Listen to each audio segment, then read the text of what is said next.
Salut, je me prénomme Alain, l'un des organisateurs du projet collaboratif Codex, qui a pour objectif en premier lieu de programmer le site web officiel de la communauté Codex et en deuxième lieu de partager des connaissances basiques dans le domaine du développement web. Dans cette optique, nous vous présentons notre première vidéo qui traite le sujet de la conception d'un site web. Dans cette vidéo, nous allons parler précisément de la structure d'un site web et de comment est-ce qu'il faut faire pour conceptualiser un site web. Quelles sont les étapes à suivre, quels sont les outils nécessaires pour cette tâche. Cela étant dit, entrons dans le vif du sujet. Avant de conceptualiser un site web, il est d'abord essentiel d'avoir une connaissance prérequise qui concerne la structure d'un site web. Et de manière générale, de manière conventionnelle, un site web est constitué de 3 parties essentielles. Le header, le body, le footer, tout ça sont les mots anglais. En français, ça correspond à l'entête pour le header, le body pour le corps, et le footer pour le pied de la page. Et pour facilement comprendre cette notion, on peut simplement faire un parallèle avec le corps humain. Le header représente la tête, le body représente le corps, et le footer, faut que je précise, le footer représente les pieds. En ayant ces connaissances, on peut maintenant entrer dans le vif du sujet, qui est les étapes à suivre pour conceptualiser ou pour prévisualiser un site web. Et il y a ici sur le slide 4 étapes. Bon, il peut y avoir plusieurs étapes, mais moi j'ai préféré mettre 4 étapes essentielles que moi j'utilise. Mais en fonction de tes besoins, tu peux modifier les étapes, tu peux augmenter ou réduire ces étapes. Donc, la première étape, c'est de définir l'objectif du site web. La deuxième étape, c'est d'étudier la concurrence. La troisième étape, c'est de créer une maquette de basse fidélité. Et la dernière étape, c'est tout simplement de définir une charte graphique et le contenu que le contenu qui sera présent dans ton site web. Maintenant, pour concrétiser toutes ces étapes, nous allons prendre un exemple très simple qui est la programmation d'un site web portfolio. Un site web portfolio, c'est simplement un site web où l'on montre, où le détenteur nous montre son historique, ses compétences, ses projets et bien d'autres choses. Donc, dans notre cas pratique, l'objectif d'un site web portfolio, c'est de présenter notre travail. La cible, c'est les entreprises, les développeurs, les clients. Parce que la cible représente simplement qui consulte notre site web portfolio. Et à la fin, nous devons aussi définir les fonctionnalités. Donc, les fonctionnalités majoritairement dépendent des besoins, dépendent en fait de tes compétences actuelles. Donc, si tu es débutant, tu peux simplement exiger tu peux simplement vouloir que ton site web soit responsif. Responsive veut simplement dire que ton site web peut s'adapter à la dimension de l'écran à travers laquelle ce site web est consulté. Donc, comme par exemple un téléphone, un écran PC ou une tablette. Après avoir maintenant défini les objectifs, il est important de se rassurer, il est important de partir faire des recherches sur le net, d'autres sites web portfolio pour s'en inspirer. Et moi, je l'ai fait, je me suis rendu compte que la majorité des sites web portfolio ont des sections concernant à propos. À propos veut simplement dire un petit texte descriptif de ton parcours, de qui tu es, une section contact, une section projet et une section compétences. Une section, c'est simplement un espace sur un site web qui traite une thématique précise. Par exemple, la section compétences parle seulement des compétences du détenteur du site web. Donc, après avoir puisé de l'inspiration d'autres sites web portfolio, on a maintenant assez d'informations pour créer un wireframe. Qu'est-ce qu'un wireframe? Un wireframe, c'est simplement une maquette à basse fidélité ou à moyenne fidélité. Maquette à basse fidélité veut simplement dire qu'une maquette sans couleur, sans fonction, sans détail, pas sans détail, détail en ce qui concerne les fonctionnalités. Et maquette à moyenne fidélité veut simplement dire que cette maquette a des couleurs, a encore quelques détails que la maquette à basse fidélité n'a pas. Donc sur cette image, tu peux simplement voir les maquettes à basse fidélité et les maquettes à moyenne fidélité contiennent les couleurs. Donc, dans cette étape, donc, tu structures ton wireframe avec les outils comme Figma, Draw.io ou un papier et un crayon. Bon, selon mon expérience personnelle, Figma n'est pas si accessible à tout le monde parce qu'il y a certaines connaissances que tu dois... Il y a une manière d'utiliser Figma. Donc tu dois comprendre la syntaxe, tu dois comprendre la sémantique, comment est-ce que l'application fonctionne. Par contre, Draw.io, ici, est très accessible parce que, bon, c'est très intuitif. Donc je vais vous présenter cette application dans la deuxième partie de la vidéo. Et la dernière méthode, le dernier outil, c'est simplement le papier et le crayon. Bon, c'est bien beau. Bon, c'est facile à utiliser, mais bon, ce n'est pas aussi si pratique que ça.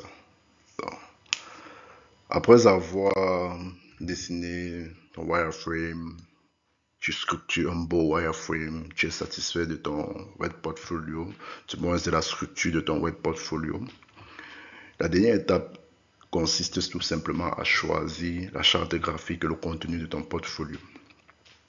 Ici, on parle notamment de la typographie, quel est le font, quelle est la forme des lettres ou la forme des mots qui sont utilisés dans ton site web. Et majoritairement, on utilise le Google Font. On va donner plus de détails sur le Google Font dans les vidéos qui vont suivre quand on va commencer à programmer le site web portfolio. Et après avoir choisi ta typographie, tu choisis les couleurs. Quelle section doit avoir quelle couleur? Quelle est la couleur de l'entête? Quelle est la couleur du footer, du pied de la page? Quelle est la couleur du body? Donc, et surtout, ce qui est important, c'est que les couleurs doivent être choisies en fonction de tes besoins. Donc, comme dans notre cas, on veut programmer un site web portfolio, il est important de choisir des couleurs vives, pas des couleurs sombres, bon, de choisir des couleurs vives qui permettent tout simplement de refléter le professionnalisme, le sérieux dans le travail et bon, je pense que c'est tout. Et ensuite, après avoir choisi les couleurs et la typographie, la dernière étape, c'est tout simplement choisir les images et les icônes. Bon, les images et les icônes sont facilement téléchargeables sur Internet à travers des sites web gratuits. On va parler de ça de manière plus détaillée dans d'autres vidéos qui vont suivre quand on va commencer à programmer le site web portfolio. Et laissez-moi préciser, le site web portfolio sera programmé par ceux qui font partie du groupe 1. Et bon, ceux qui font partie du groupe 1 et ceux qui font partie du groupe 2, peut-être ils vont programmer autre chose. Bon, cela étant dit, merci pour votre attention.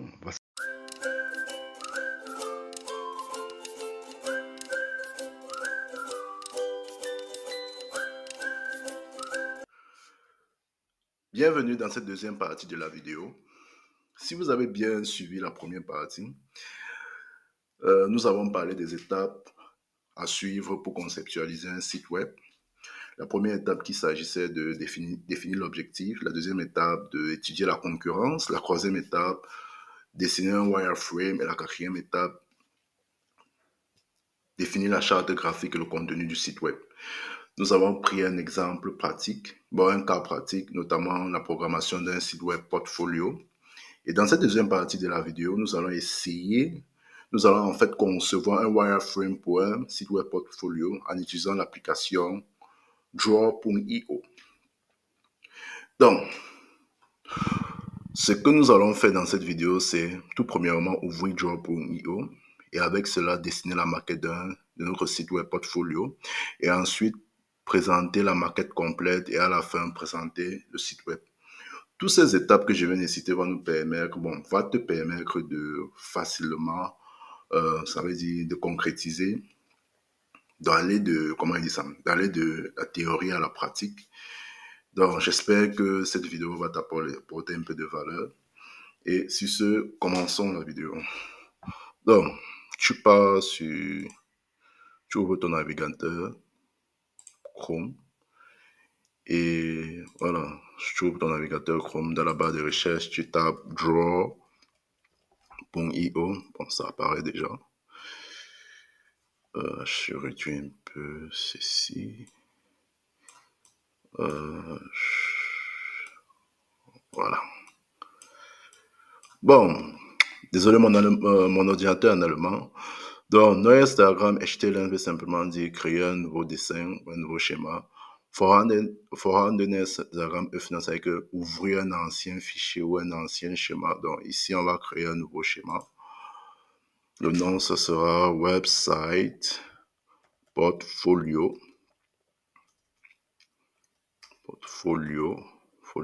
Voilà. L'ERS diagramme, bien évidemment. Nous allons le stocker ici. Bon, voici un peu l'application. Donc, du côté gauche, nous avons les formes qu'on peut utiliser. Rectangle avec des bords rongés, rectangle, avec les bords ronds, rectangle, ellipse, c'est pas un cercle, voici plutôt un cercle, carré, etc. Donc, toutes ces formes sont mises à notre disposition pour réaliser notre wireframe.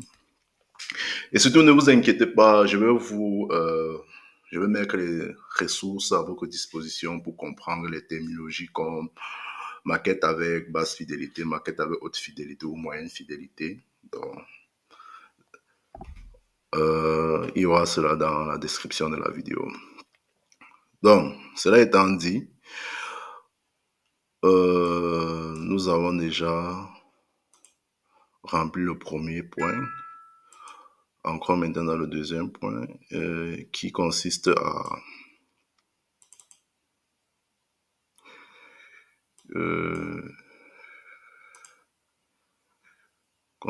tout simplement à dessiner la maquette du site web portfolio. Donc, nous allons utiliser notre notion de la structure d'un site web.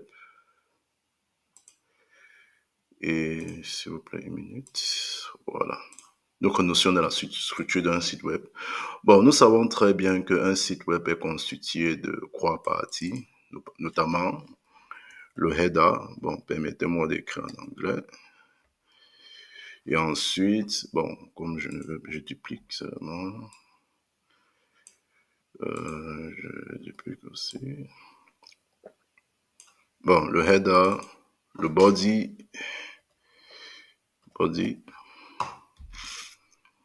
et à la fin, le footer. So, et maintenant, dans le header, nous avons... So, maintenant, dans le header, bon, comme je l'ai dit, pour représenter le header, on a juste besoin de rectangle. Ici.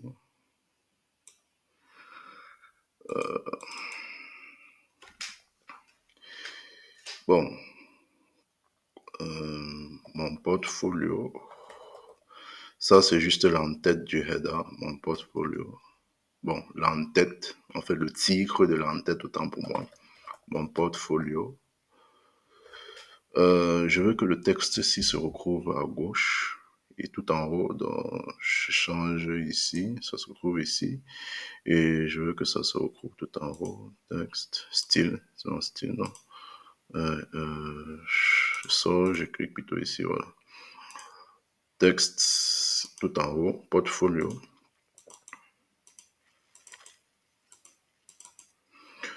Bon, Après avoir fait cela, nous allons définir la navigation. Bon, un thème que vous allez aussi retrouver dans le PDF que je vais mettre à votre disposition.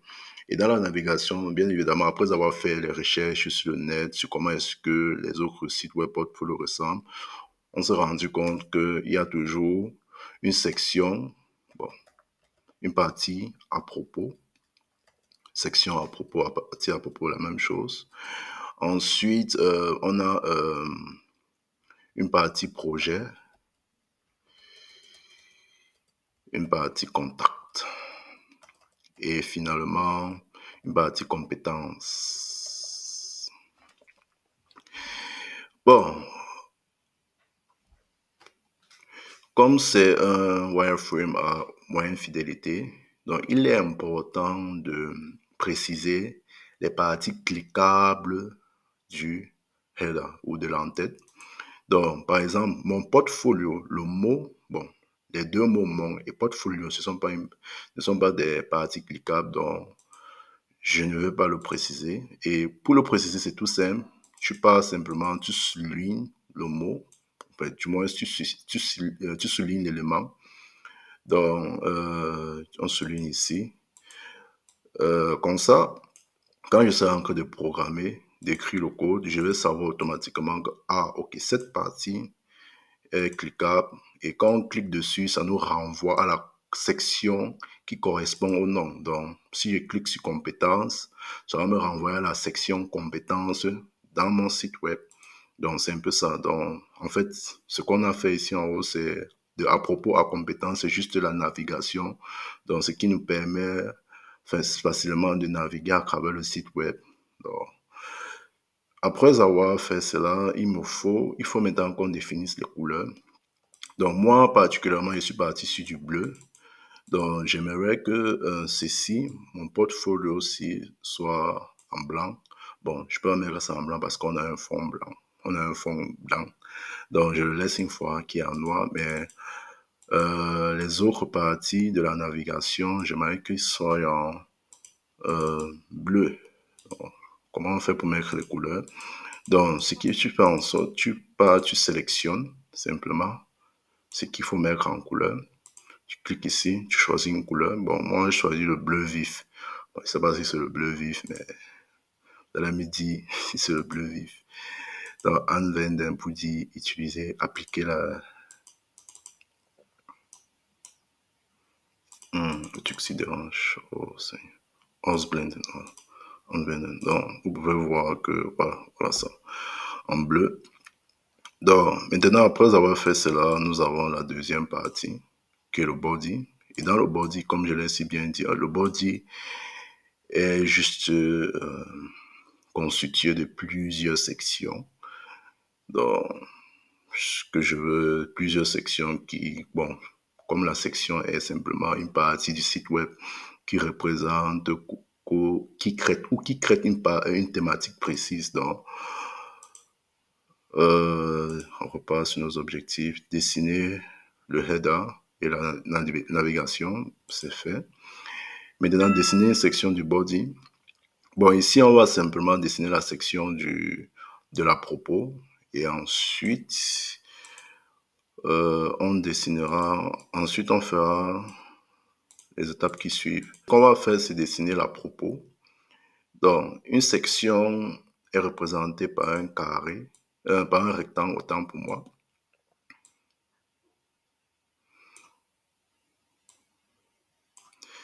Et dans cette section, ça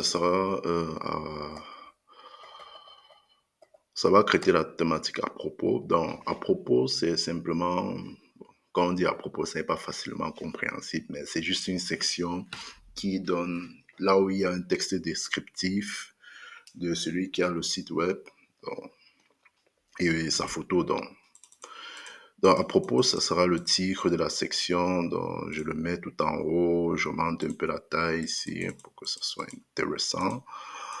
Et juste à côté, à gauche notamment, j'aimerais qu'il y ait une image. Donc, ce que je vais faire, c'est que je vais ouvrir, importer une image que j'ai téléchargée. Donc, tu télécharges l'image de ton choix. Dans l'ordinateur, importer. ordinateur, Grid. Je pars dans site web codex, média, image, CV, picture. Ça, c'est juste gros. Bon, c'est vrai que ce n'est pas moi. Bon, j'ai tout simplement essayé de générer une image avec une intelligence artificielle. Bon, donc, c'est pas grave. Donc, tu génères l'image qui te plaît, tu mets l'image qui te plaît. Bon, ça doit être forcément toi puisque c'est ton site web portfolio. Donc, on va mettre une image à gauche et ensuite à droite, nous allons avoir un texte descriptif qui va dire qui je suis ou ce que je fais ce que je fais ou comment donner un peu un descriptif très bref de mon parcours. Donc, pour cela, je vais choisir un rectangle avec les bords en rond. Et à l'intérieur, je vais mettre mon texte descriptif. Donc, je clique seulement, entre parenthèses, texte descriptif. Descriptif. Un texte. Bon, ça finit avec F. Bon, on met le texte tout en haut, on met le mot, en fait, là, les mots tout en haut. Et juste en bas, j'aimerais bien mettre un bouton Call to Action. Bon, Call to Action, vous allez voir la définition dans le document. Call to Action veut simplement dire que c'est une fonctionnalité qui pousse celui qui est en train de consulter le site web à passer à l'action, à passer à une action. Donc, l'action ici sera de télécharger mon CV. Donc, bon, on a dessiné la section du body. On va aussi faire call to action, le bouton pour le call to action. Donc, comme je disais, on veut créer un bouton, un rectangle avec les ronds. Donc, ce bouton va simplement te permettre à celui qui consulte notre site web de télécharger notre CV. Donc, je vais écrire en anglais, désolé, je sais pas les accents ici. Donc, download CV. Donc, en cliquant ce bouton, celui qui consulte notre site web aura la possibilité de télécharger notre CV instantanément. Donc, comme je l'ai dit au préalable, pour indiquer sur ta maquette qu'une partie de ton code est cliquable, il faut toujours le souligner. Donc, on souligne dans l'autre CV.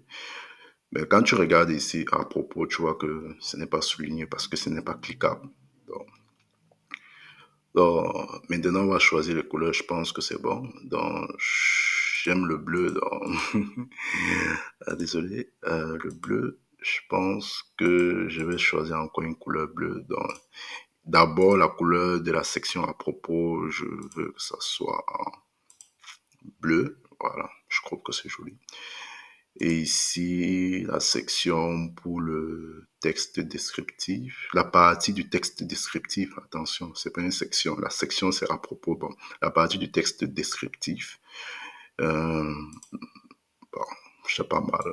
Blanc, bleu. Bon, la couleur qui te fait plaisir. Bon. Et maintenant, la couleur du bouton, bien évidemment bleu. Donc, je pense qu'on est bon. Et ensuite, il y a le footer. Bon, pour éviter que la vidéo soit si longue que ça, je ne vais pas créer je ne vais pas dessiner toutes les parties du site web. Mais je vais vous montrer la maquette finale. Donc, et je vais vous envoyer cela. Bon, pour que chacun s'en inspire, essaye de faire quelque chose d'intéressant avec. Essaye de faire quelque chose d'intéressant avec. Donc, maintenant, je pense qu'il faut simplement que je sauvegarde le fichier. Bon, maintenant, je vais vous présenter la maquette finie. Je pense que c'était Portfolio Codex. Bon, j'ai l'application dans l'ordinateur, donc c'est pour ça que ça télécharge, ça s'ouvre automatiquement. Et si tu veux télécharger l'application et que tu es sur Microsoft, tu es sur Windows, tu passes simplement sur Microsoft Store et tu peux télécharger l'application. Donc, voici la maquette finie.